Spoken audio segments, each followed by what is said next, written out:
আসসালামু আলাইকুম ভাই। ওয়ালাইকুম আসসালাম, বলো ভাইয়া। আসলে কি ভাই, ফিলিস্তিনদের জন্য সাহায্য সহযোগিতা চাচ্ছিলাম, তো পারলে একটু সাহায্য করুন। আচ্ছা ঠিক আছে, করতেছি ভাইয়া। ধন্যবাদ ভাই। ঠিক আছে, আসি ভাই। আচ্ছা ভাইয়া, ঠিক আছে। ওই মামা ওই দেখ ওরা টাকা উঠেছে কি লিগা জানি, আর ওই ভাই দেখলাম 1,000 টাকা দিছে। 1,000 টাকার নোট। হ্যাঁ ওই যে ও একটু সাইড আহু করে সিস্টেম মতো ধরালাম, বুঝছো? হ্যাঁ হ্যাঁ। এই ছেলে এদিকে আসো। ভাই আমাদের তোমরা কি ফিলিস্তিনের জন্য টাকা উঠাইতাছো? আচ্ছা আসো আমাদের সাথে, আমরা একটা ব্যবস্থা করে দিতেছি। আচ্ছা ভাই, তাহলে তো ভালোই হয়।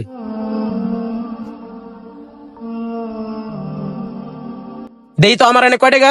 ওই যে এটা আমার দান বক্সে রেখে। আচ্ছা মামা, যাইতেছি। কি হলো ভাই, আমার টাকাগুলা?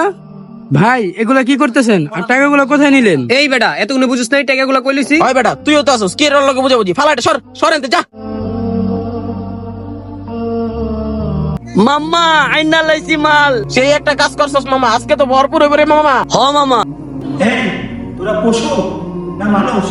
তোরা তো পশুর চেয়ে অধম। তোদের কানে কি ওই ফিলিস্তিনের বাচ্চার কান্না আসে না? তোদের নাকি ওই লাশের গন্ধ আসে না? নাকি ওই মানুষের আহাজারি তোরা দেখছিস না? তোরা কিভাবে পারলি একটা মুসলমান হয়ে আরেকটা মুসলমানের হক মারতে? তোদের কি মৃত্যুর ভয় নেই? কিভাবে পারলি তোরা এই কাজটি করতে?